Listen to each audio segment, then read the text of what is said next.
편안들 하셨죠? 예. 아까 일부에서 잠깐 얘기했지만은 8월 첫 주일에 제가 설교 계획이 원래 없었어요. 네. 지난 주일날 목사님께서 설교를 해주실 수 있겠냐고 해서 제가 이런지하에 거절했습니다. 못합니다. 예. 그랬어요. 그런데 이렇게 소개되었습니다. 그 이유인즉 제가 지난 주일날 다른 교회 가서 1부, 2부 예배를 설교한 적이 있었는데 1부를 마치고 1시간 동안 쉬는 시간이 있었어요. 그러니 이제 집을 떠나도 늘 집 생각이 날 거 아니에요? 그래서 카톡을 받습니다. 오늘 우리 교회에서 무슨 말씀을 하시고 또 광고가 무엇인가 이렇게 봤어요. 그랬더니 거기에 담임 목사님 휴가 이렇게 나온 거예요. 근데 휴가가 월요일서부터 금요일까지인데 그리고 나서 돌아오는 주일날 아니겠어요? 제가 내가 거절하는 거에 대해서 깊이 회개를 하고 연락을 했습니다. 카톡으로. 혹시 내가 보니까는 휴가인데 휴가 끝난 다음이라 나에게 설교를 부탁한 것 같은데 그것이 사실이라면 제가 설교를 하겠습니다. 그랬더니 맞습니다. 바로 그거였습니다. 해서 제가 이렇게 쓰게 되었습니다. 그렇잖아요. 우리 목사님들은 이 설교를 준비를 하는데 월요일부터 금요일까지 편하게 쉴 수도 없을 거 아니에요. 왜냐하면 바로 또 밥을 차려야 하기 때문에. 그래서 제가 대신 오늘 쓰게 되었습니다. 오늘 여러분과 제가 함께 읽고 또 들어야 할 제목 가운데 오늘 설교가 다 들어있습니다. 한번 그 설교 제목을 같이 읽어보시겠습니다. 시작. 낯선 땅에서 신앙하기 그랬습니다. 이건 단순히 옛날 옛적에 관한 이야기가 아니라 여러분과 제가 사는 땅이 사는 곳이 낯선 곳이라는 생각. 오늘 설교의 핵심은 이것입니다. 우리 그리스도인들의 정체성이 무엇일까? 나는 누구이고 우리는 누구이고 교회는 무엇인가? 우리는 지금 어디에 살고 있는가? 하는 그런 질문을 이 설교 제목에 붙였습니다. 여러분도 아시다시피 예수님께서 이 세상에 계시다가 승천하시기 바로 직전에 제자들을 불러 모아서 설교를 하셨습니다. 이 설교가 굉장히 오붓한 게 한 요 정도 한 12명이니까 뭐 오붓하겠지요.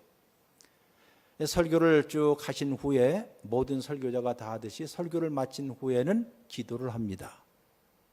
기도를 하셨어요. 근데 그 기도문이 성경에 전문이 다 실려 있습니다. 여러분들이 어떻게 생각하시는지 모르지만 한번 집에 가셔서 예수님께서 그의 제자들을 위해서 기도했던 마지막 기도문 굉장히 길어요. 우리 보통 여기 나오셔서 기도하시는데 그 기도문보다 더 길어요. 근데 그 기도문을 다시 한번 읽어보면 딱 두 가지예요. 이제 이 제자들을 놓고 자기는 하늘나라로 가면서 하시는 기도문의 핵심은 하나님, 여기 있는 내 제자들은 이 세상에 남겨두고 이 세상에 살게 되어 있습니다. 그런데 이 세상에 속하여 살지는 않게 해주세요. 이런 기도예요. 그러니까 이 세상에 살지만 비우호적이고 낯선 세상에 살지만 그러나 이 세상에 속하여 사는 사람은 아니기를 바랍니다 하는 기도예요. 제가 그 기도문을 여러 번 읽었습니다. 그리고 맞아, 우리의 신앙하고 비슷하지 않을까? 여러분과 제가 사는 곳은 낯선 땅입니다. 성경에 종종 이방 땅, 낯선 지역이라고 얘기해요. 그게 익숙지가 않은 곳에 산다는 것이에요. 혹시라도 여러분이 이 세상 살면서 이 세상이 굉장히 익숙하다고 하면 뭔가 지금 우리의 정체성이 흔들렸거나 이상할 것이에요.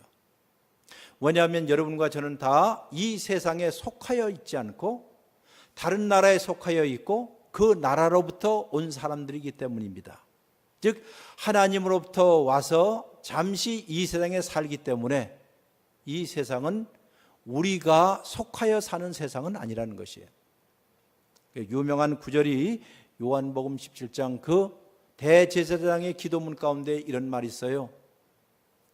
우리는 이 세상에 살지만 이 세상에 속하여 살지는 않습니다. 여러분과 제가 직장 생활을 하시든지 어디에 가든지 또 누구와 무슨 사업을 하든지 어떤 일들을 하든지 늘 명심해야 할 명구가 바로 이 문제입니다. 우리는 이 세상에 살아. 즉 타락하고 왜곡되고 정상적이 아닌 세상, 즉 하나님의 통치가 이루어지지 않는 이런 악한 세상 가운데 살지만 이 세상에 속하여 사는 사람은 아니야. 이렇게 종종 이런 아재 개그를 하지만은 여러분과 저는 이 세상에 살면서 이 세상의 가치들, 이 세상 사람들에 의해서 왕따를 당한다고 했어요. 왕따를 당하지 아니하면 진짜 그리스도인일 수가 없다는 뜻도 돼요. 비록 어떤 사람이 여러분과 저에게 와서 뭐 이래저래 하고 우리를 왕따시키지는 않겠지만은 우리가 살고 있는 이 세상에 모든 가치관들이 있잖아요. 시대 정신이라는 게 있습니다. 예를 들어서 뭐니 해도 머니가 최고야. 권력이라든가 세상 명예라든가 어떻게든 우리 자식이 무엇인가 성공하는 성공주의라든가 뭐 이런 온갖 세상의 가치관들이 우리에게 계속 압력을 놓을 때 No. 세상이 여러분과 저에게 차려주는 메뉴판을 보면서 메뉴판 이 메뉴판은 아닌 것 같은데 라고 얘기할 수 있는 사람. 구약성경 가운데 그런 사람이 있어요. 세상이 여러분과 저에게 차려진 메뉴판을 보고 먹음직스럽기도 하고 보암직스럽기도 하고 야 이거 먹으면 건강할 것 같고 성공할 것 같아 했는데도 그 메뉴판에 대해서 NO 했던 사람이 있습니다. 누구죠? 저입니다. 왜? 다니엘이라는 사람이 있었잖아요. 다니엘. 제 성경 이름이 다니엘인데요. 다니엘이 그랬잖아요. 이방 땅 낯선 곳 바벨론에 살면서 거기에 끌려가면서 좀 똑똑하니까는 그 나라의 왕이 3년 전체 장학금을 다 줬지요. 예, 장학금을 다 주고 요즘 말로 해서 법학 전문대학원에 집어넣고 공부를 다 시켰습니다. 그리고 먹을 것도 다 주었습니다. 그런데 먹을 것을 보니까는 그 메뉴를 보니까는 진수성찬이에요. 바벨론에서 나온 온갖 제일 좋은 것들, 보길도에서 나오는 뭐 있어요? 보길도에서 제일 좋은 거 있다고 하던데, 예? 뭐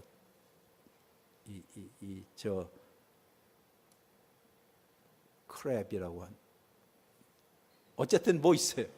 왜냐면 최근에 우리 제자 하나가 생뚱맞은 제자 하나가 뭘 보내왔어요. 한 번도 만나지 않았던 제자가. 물론 그 다음에는 교수님 내가 책을 썼는데요. 이 책 좀 추천 좀 해주세요. 근데 저하고는 이 세상에 제일 좋은 것들을 음식을 깔아놓고 이걸 먹으라고 얘기하는 것이에요. 여러분이라고 한다면 먹겠어요? 안 먹겠어요? 저라도 먹겠지요. 좀 상징적으로 얘기로 해서 이 세상이 여러분과 저에게 보여주는 메뉴판을 보니까는 메뉴판이 너무 좋은 거예요. 그런데 그것을 먹는다는 뜻은 그 왕하고 언약을 맺는다는 뜻입니다. 즉 느부갓네살 왕하고 언약을 맺는다는 뜻이기 때문에 다니엘은 그걸 알았어요. 그래서 내가 NO 했습니다. 안 먹겠습니다. 안 먹겠습니다. 진수성찬의 최고의 한우를 아주 매일같이 주고 기가 막히는 음식을 줬는데도 불구하고 나는 아닙니다 하고 자기는 다른 것을 먹었어요. 요즘 말해서 채식주의는 아니었는데 영양가가 없는 것들을 먹었습니다. 그리고 그는 알았어요. 내가 이렇게 살아도 세상에 대해서 노하고 살아도 하나님을 경외하고 하나님이 나와 함께 하시기 때문에 내가 넉넉히 이길 것이야 라고 했던 사람이 바로 다니엘이었어요. 성경에 이런 이야기가 참 많이 있습니다.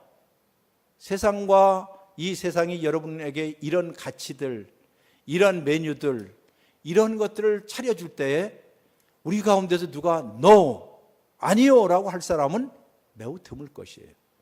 그건 왜 그러냐? 우리의 신앙의 정체성이 흔들리거나 이렇게 돼요. 한 번은 이스라엘 백성들이 아시다시피 저 바벨론으로 끌려갔습니다. 바벨론에 끌려가서 거기에서 자기들끼리 살았습니다. 자기들끼리. 그 찬 곳은 유브라데스 티그리스 강변에서 살았습니다. 자기들끼리 모여서 살아요. 그런데 어느 날 바벨론의 장군들, 바벨론의 군사들이 그들을 끌고 와서, 강변에는 주로 무엇이 많았는 거 아니? 강변에 포플라 나무 있지요.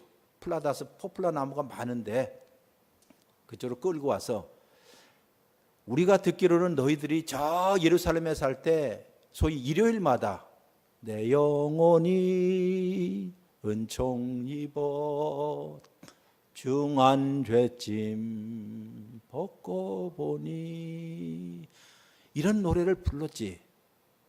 여기서도 한번 불러봐. 여기서도 불러봐 하고, 그냥 부르라는 것이 아니라 요즘 총과 칼을 목에다 대고 불러봐 하고 강요를 했습니다. 너희들 보니까 기타를 잘 치는 것 같은데, 하프를 잘 치는 것 같은데, 하프와 기타를 여기에 버드나무에다 걸어놓고 한번 멋지게 한번 불러봐. 무슨 노래예요? 여호와의 노래를 부르라고 해요. 그때 그들은 정말 죽을 지경이었습니다. 그리고 그들이 시 한 편을 져요. 우리가 사로잡혔던 저 강변 여기에서 한없이 앉아서 울었습니다. 울은 이유는 딱 한 가지예요. 우리를 사로잡혔던 저 인간들이 우리에게 총과 칼을 들여대면서 여호와의 노래를 불러봐, 찬송을 불러봐 라고 이야기하니 우리가 어찌 이방 땅에서 하나님의 노래를 부를 수 있을까요? 깊은 탄식입니다. 얼마나 힘들었으면 그런. 아마 여러분과 제가 진짜 신앙생활을 하면서 이 문제를, 즉 내가 누구일까? 내가 지금 어디에 살고 있을까? 하는 것들, 이런 생각을 하는 것. 특별히 여기에 우리 젊은 변집사님도 있지만은 또 나이 드신 우리 장로님들도 있어요. 우리 교회를 보면 전반적으로 좀 고령화 사회에 진입했잖아요. 어찌 보면 저도 고령화 사회에 진입했습니다. 요즘 간혹가다 앨범을 보거나 과거를 회상하는 일들이 많아요. 그러다 보니까 이 나이 드신 분이 뭐를 좋아할까요? 라떼를 좋아하는 거예요. 이 라떼를 좋아하면 안 됩니다. 라떼. 예? 근데 간혹가다 이렇게 보면서, 아, 이제 내가 살아온 날들보다도 살 날이 많지 않다는 걸 알게 되잖아요. 며칠 전에 제 제자가 연락이 왔습니다. 그저께. 아, 선생님, 근데 이 제자는 제가 유학을 보내서 10년 동안 공부를 해갖고 토론토 대학에서 박사를 하고 한국에 돌아온 그런 제자입니다. 그리고 지금은 저 고양시에서 굉장히 괜찮은 규모의 교회에서 이제 목회를 해요. 목사님, 교수님, 내가 교수님이 나를 인도해서 처음 갔던 우리 전여영 목사하고 같은 학교예요. 카이퍼 대학교에 내가 헬라를 배웠던 그 선생님이 세상을 떠났다는 부고를 받았습니다. 졸업생이니까. 그리고 보내왔어요. 그 얼굴을 보니까는 내가 또 아는 교수님이에요. 나하고 차이는 한 10여 년 차이, 10년 정도 차이가 나는데, 내가 옛날 40년 전에 갔을 때 그때 시간 강사로 가르쳤던 선생님이에요. 보니까는 폴 브림머 세상을 떠나셨고, 그리고 내일 모레 어디에서 장례식을 치르고 쭉 나와 있더라고요. 나이가 79이에요. 자, 우리 79이라고 한다면 우리 젊은 사람의 입장에서는 한참, 그러나 어찌 보면 70, 구음은 보통 조금 일찍이라는 생각이 좀 들지요. 든다라고 얘기 좀 해주세요. 들 거예요. 그리고 이제 관심이 있어서 그분을 아니까는 한때 내가 40년 전에 배웠던 선생님들이 또 생각이 나는 거예요. 그래서 찾아봤죠. 그랬더니 조직신학을 가르치던 프레드 클루스터 박사님은 81살에 세상을 떠나셨고, 또 나에게 구약을 가르친 나의 아주 진짜 존경하는 선생님 존 스택 선생님은 84세 세상을 떠나셨고, 그리고 제일 오래 사신 분이 92세. 그리고 평균 보게 되면 남자들이 80에서 85면 그냥 세상을 가시더라고요. 이사를 가시더라고. 자, 이런 생각을 하니까는 야, 마지막 순간까지 그분들의 그 기사를 읽어보면 참 마지막 순간까지 신앙과 신학 안에서 제대로 자녀들을 사랑하고 마지막까지 신학을 가르치고 그리고 신앙 안에서 살다가 세상 떠나는 그 마지막 모습을 보니까는 굉장히 존경이 되더라고요. 처음에는 어떻게 산지는 우리가 잘 몰라도 우리 하는 말 있죠. 끝이 좋으면 다 좋다는 말이 있잖아요. 마무리를 잘하는 것. 이게 얼마나 중요한 거예요. 그럼 마무리가 하루아침에 될까요? 절대로 하루아침에 되지 않습니다. 사람은 살아온 대로 살게끔 마련이기 때문에.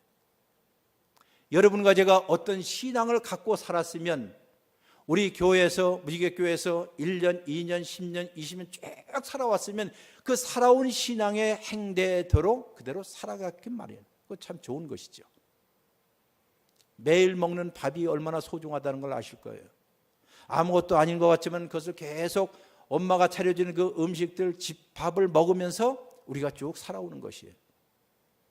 그러다 보니까 성경을 보니까는 이런 낯선 곳에서 살면서 전혀 자기하고는 원래 맞지 않은 곳에서 사는 것. 여러분과 제가 사는 곳이 바로 그런 세상입니다. 우리의 주변의 환경을 봐도 원래 우리가 속해 있지 않는, 예수님의 말씀대로 너희가 이 세상에 살지만 이 세상에 속해서 사는 것은 아니야 라고 얘기하는 것처럼. 왜?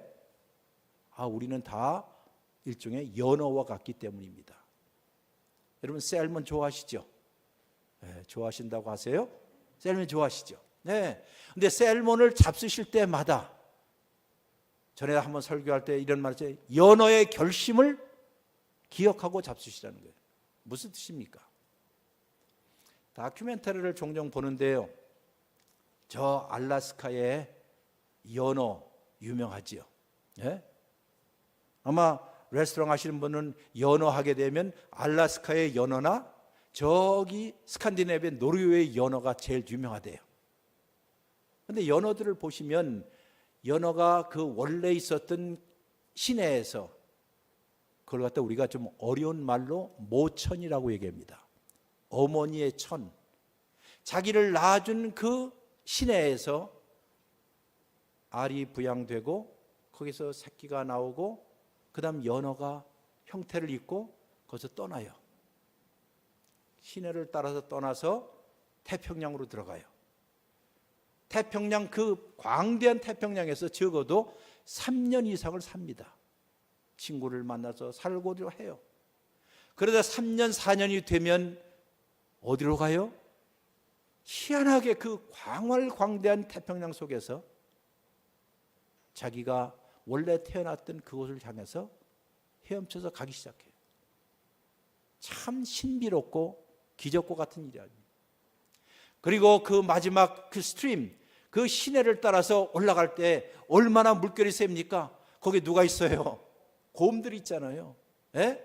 곰들에 다 뜯겨 먹는 한이 있어도 어쨌든 그 물을 따라서 상류를 향해서 올라가고 마지막 거기에 도착하여서 죽어요. 그리고 거기서 부화하고 새끼를 낳아요.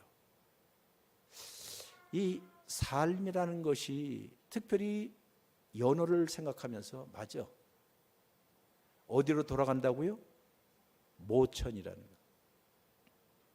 비록 여러분과 저는 이 태평양과 같은 넓고 넓은 세상 가운데 삽니다. 그러나 우리는 알아요. 언젠가 우리가 왔던 바로 그 모천으로 돌아간다는 사실들. 이것이 성경의 가르침입니다. 비록 낯선 곳에서 왔었던 대표적인 사람들, 구약에 있는 족장들이 다 그랬어요. 아브라함이 그랬죠. 이삭이 그랬죠. 야곱이 그랬죠. 오늘 여러분과 제가 읽은 이 요셉이 그랬습니다. 요셉의 인생을 보면 참 눈물이 나요. 아마 여기에서 이민 생활 하신 분들은 거의 없는 것 같은데, 혹은 또 낮에 다른 나라에 가서 사신 분들은 있지요. 그리고 지금 다른 나라에서 살고 있는 우리의 자녀들도 있습니다. 자, 낯선 곳에서 언어도 잘 맞지 않죠. 어떻게 음식도 잘 맞지 않고 풍습도 맞지 않고 참 힘들게 사는 것이 이민자의 삶입니다. 그러면 여러분과 저도 이민자와 같잖아요. 왜? 우리가 원래 속해 있는 나라가 어디입니까? 하늘나라, 즉 하나님의 품에서 나와서 이 세상에 광활광대한 세상에 살면서 온갖 일을 다 당하다가 언젠가는 우리의 고향으로 돌아가는 것이 우리 그리스도인들. 그러면 우리는 이 세상에 살면서 이 세상에서 달리 말해서 요셉과 야곱이 애굽으로 이민 갔잖아요. 요셉은 17살 때 자기 형제들, 이복 형제들의 미움을 사서 죽임을 당하려고 하는 직전에 애굽으로 팔려갔습니다. 그러니 혈혈단신에 아무도 없는 낯선 곳에 가서 17살짜리의 티네이저가 산다고 생각해 보세요. 혹시 여러분의 자녀가 망망한 곳에 가서 그렇게 산다고 생각해 보세요. 얼마나 아찔하겠어요. 그의 아버지는 그 자녀가 죽은 줄 알고 있었어요. 그 형제들도, 그를 팔아넘긴 형제들도 다 잊어버렸어요. 사람이 잊히고 살아요. 거기서 얼마나 생고생을 했습니까? 말이 통합니까? 친척이 있습니까? 돈 벌릴 때가 있습니까? 그래서 바닥서부터 살았습니다. 그러나 성실하게 살았지요. 성실이라고 얘기했을 때 그 성실은 다른 성실이 아니라 자기 아버지로부터 배웠던 하나님 경외였어요. 하나님을 경외하고 사는 것.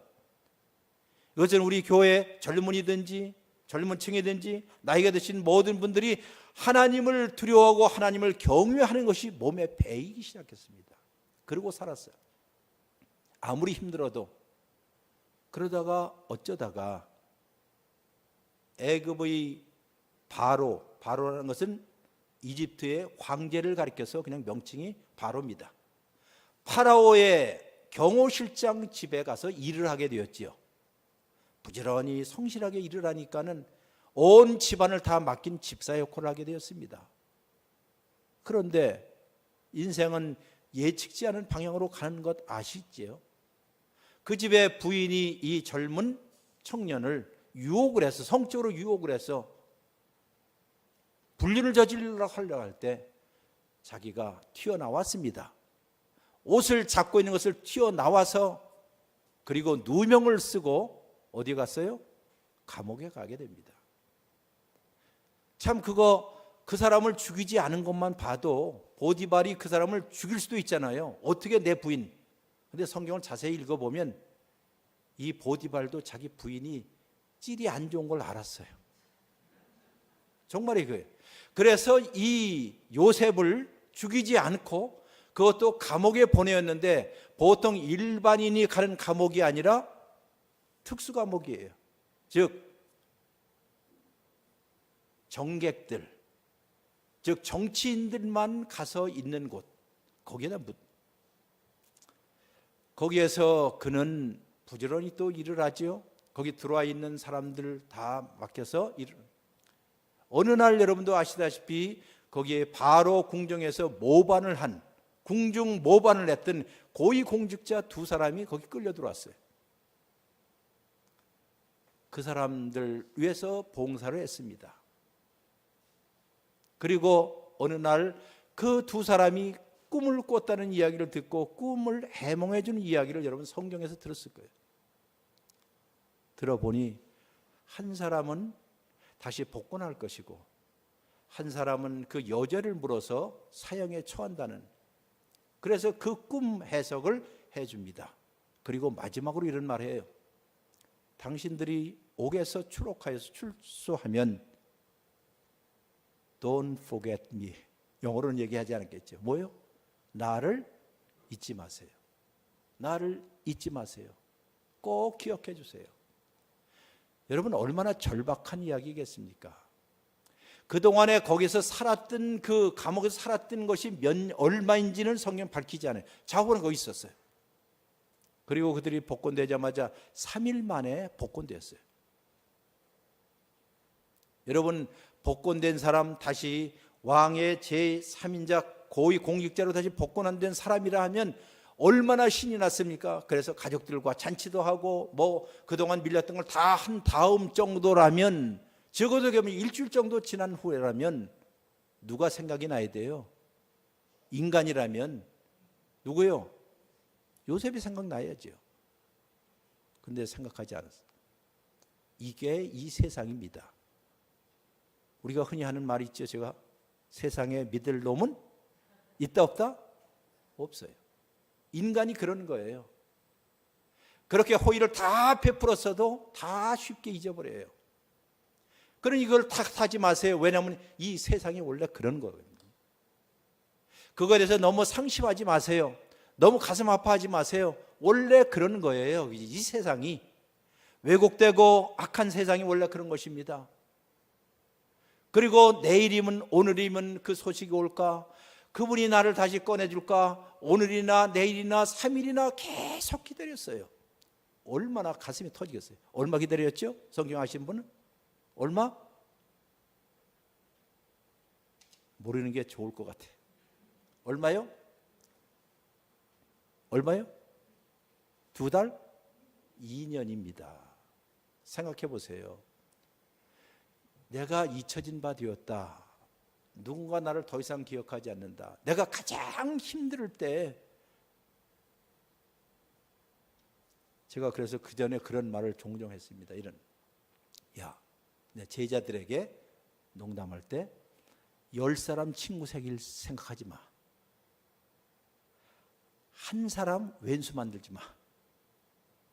결정적인 순간에 그 왼수는 꼭 나타나서 꼭 너를 잡아채우지만 10명의 친구 절대로 안 나타나. 이 세상이 그래요.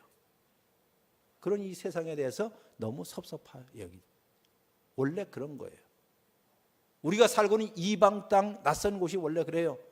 자기의 이익을 추구하기 위해서 사는 세상이거든요. 그런데 우리 그리스도인은 이 세상 가운데 살지만 이 세상에서 속하여 살지 않는다는 것은 이 세상 사람들의 삶의 방식과 정반대로 산다는 것이에요. 악을 무엇으로 갚는다? 선으로 갚는다는 거예요. 악을 선으로 갚고 그것이 실패하고 그것이 지는 것 같지만은 바로 그 길이 하나님으로부터 받은, 하나님 나라에 받은 그런 가치 아니겠어요? 그렇게 사는 거예요. 오늘 요셉이 17살 때 애굽에 와서 온갖 고생을 하고 그렇게 삽니다. 그러다가 그는 딱 한 가지라서요. 하나님을 경외하고 사는 것이 쉬운 일이다, 어려운 일이다? 어려운 일이다. 근데 언제까지죠? 오늘 성경 읽었잖아요. 죽을 때까지는. 17세에 애굽에 와서 110세에 애굽에서 죽었으면 애굽에서 몇 년 살았습니까? 93년을 살았어요. 자기 본 고장이었던 가나안 땅에서 아버지와 함께 살았던 17년이었습니다. 그러나 낯설고 물서른 땅에서, 이방 땅에서, 낯선 곳에서 산 것은 93년이었습니다. 그러니 93년 동안 살면서 그는 애굽의 말을 배웠고 애굽의 정치를 배웠고 애굽에서 국제 결혼도 했습니다. 자식도 얻었습니다. 낯선 곳에서 자식을 얻으니까 얼마나 속에 있던 것이 맺혔겠어요. 그래서 큰아들 이름을 뭐라고 지었어요? 내 지나왔던 모든 슬픈 과거의 기억을 잊었으면 좋겠어. 그래서 문헤사라고 졌어요. 문하세. 잊었으면 좋겠어. 여러분과 저도 살면서 그럴 때가 많지요. 잊었으면 좋겠어. 그 온갖 고통들이 이제 와서는 그래도 bitter sweetness라고 씁쓸하지만 달콤한 추억으로 기억됐으면 좋겠어 할 때가 있을 거예요. 그렇게 이름 졌습니다. 둘째 아들의 이름은 뜻이 하나님이 나에게 복을 줘서 열매를 많이 맺었으면 좋겠어 하는 이름으로 또 지어졌어요. 이름 짓는 거 안에 자기의 수십 년의 세월들이 그냥 옴팍 들어있었어요. 오늘 성경에 의하면 그가 110세에 죽었더라 하는 것이. 자, 93년 동안 애굽에 살았으니까는 겉으로 볼 때 이 사람은 100% 애굽 사람이에요. 누가 보더라도 그를 히브리 사람이라고 보는 사람은 한 사람도 없어요. 여러분 여기 장로님들 계셔요. 우리 장로님들, 존경하는 장로님들, 또 권사님들, 또 우리 집사님들, 여러분이 이 세상에 나가서 살 때에 누군가가 여러분 볼 때에 다 누구예요? 다 세상 사람과 다 똑같잖아요. 새 때 밥 먹고 살려고 애를 쓰고 자녀를 교육시키고 뭐 이런 일들을 다 하잖아요. 다 똑같아요. 그럼에도 불구하고 이 똑같음에도 불구하고 이 세상에 이렇게 똑같이 살지만은 그러나 세상에 어떻게 해요? 속하여 살지 않는다는 무엇일까 하는 거예요. 오늘 성경이 그 이야기를 여러분과 저에게 들려주기 위해서 창세기 맨 마지막 장 이 이야기를 담고 있습니다. 창세기 50장 22절과 맨 마지막 절인 26절을 보게 되면 동일한 말로 시작해서 동일한 말로 끝나요. 요셉이 애굽에서 110세를 살았다는 말로 시작하고 맨 마지막은 요셉이 애굽에서 110세에 죽었더라 하는 것이. 그럼 뭐예요? 살고 죽었지요. 누구의 이야기예요? 어찌 보면 우리 그리스도인들의 이야기입니다. 우리는 살고 태어나고 맨 나중에 죽어요. 아까 그 폴 브리머 박사 이야기도 잠깐 했지만은 이제 이렇게 성경을 읽으면서 제가 성경을 읽으면서 또 기도하면서 우리 교인들을 생각하면서 이런 생각, 살다 보니까 내가 68년을 살았더라고요. 그러면 앞으로 살 날보다도 내가 산 날이 길잖아요. 살아온 날이. 다시 말해 살아갈 날은 짧아요. 그러면 정말로 제대로 우리 그리스도인들이 나부터도 완주하는 일들. 무엇하는 일이라고요? 완주하는 일들. 끝까지 잘든. 그런데 그 비결이 어디 있을까? 아까 연어의 결심을 이야기한 것처럼 여기 요셉의 결심이 여기 있습니다. 22절과 26절 사이에 그 가운데 요셉이 하고 있는 마지막 유언이 나와요. 2번 유언을 해요. 다시 반복해서 유언을 한다는 말은 자기의 신앙 고백을 반복해서 한다는 뜻이에요. 무슨 고백입니까? 이런 겁니다. 들어보세요. 나는 여기에서 죽습니다. 낯선 땅, 애굽 땅, 여기서 죽어요. 여러분도 저도 함께 그렇게 고백하지만 언젠가는 우리는 어디서 죽어요? 이 땅에서 죽을 거예요. 그러나 하나님은 반드시 우리를 어떻게 찾아오실 것입니다 하는 거예요. 이게 2번에 걸친 신앙 고백의 핵심이에요. 저는 우리 사랑하는 우리 무지개 교회의 모든 성도들이 이런 마음을 가지고 이 세상에 살았으면 좋겠다 하는 거예요. 우리는 이 세상에 살지만 이 세상에 속하여 살지 않습니다. 적어도 우리는 당당하게 사는 그리스도인입니다. 지금까지 살아온 방식대로 앞으로도 계속 살 것입니다. 언제까지요? 끝까지. 17년은 내가 본국에서 살았지만 나머지 93년은 이 땅에 살았습니다. 여러분이 나를 보세요. 나는 애굽 사람입니다. 애굽에 관료를 했습니다. 그러나 그것은 다 허망하고 다 지나갔던 일입니다. 가장 중요한 것은 마지막 순간까지 남아있는 것은 내 심장에 있는 내 심장의 신앙 고백입니다. 무엇이에요? 거기에 우리는 여기서 죽지만은 누가 찾아온다고요? 하나님이 찾아오실 것입니다. 어떻게 찾아오신다? 반드시라는 말이 있어요. 이 두 번에 걸쳐서, 전에도 한번 이야기했지만은 첫 번째는 반드시가 빠져 있어요, 성경 번역에. 그리고 두 번째는 반드시가 들어와 있어요. 제가 이 개역개정 감수위원이었는데 이거 좀 고치라고 분명히 그 앞부분을 담당했던 사람에게 얘기했는데 그 사람이 안 고쳤어요. 그래서 지금까지 이렇게 나왔어요. 아쉬운 점이에요. 뭐라고요? 하나님은 어떻게 오신다? 반드시 찾아오신다. 하나님은 반드시 찾아오실 것입니다. 그러면 여기에서 우리는 모두 애굽에서 일어나서 고향으로 갈 날이 있을 것입니다 하는 것이. 이것이 우리 그리스도인들이 희망해야 할 이유입니다. 우리의 희망은 이 세상에 있지 않고, 우리의 소망은 이 세상에 있지 않고 하나님의 오심과 하나님의 찾아오심 가운데 있기 때문에 하나님의 은혜로 우리는 다시 고향으로 갈 날이 있을 것입니다 하는 것이에요. 비록 세상 사람에 의해서 잊혀진다 할지라도 관계없습니다. 여러분과 제가 남겨지는 이런 유산들은 우리의 자녀들에게, 또 우리의 자녀들에게, 저게는 우리의 주찬이에게, 어린아이에게까지 계속 전달되어서 하나님의 백성들이 이 세상에 사는 방식을 알게 될 거예요. 어느 학자가 잘 이야기하는 것처럼 교회가 무엇입니까? 여러분, 이 사람들이 애굽에 가서 살았던 동네 이름이 어디죠? 고센이죠. 고센. 그렇잖아요. 애굽에서 고센.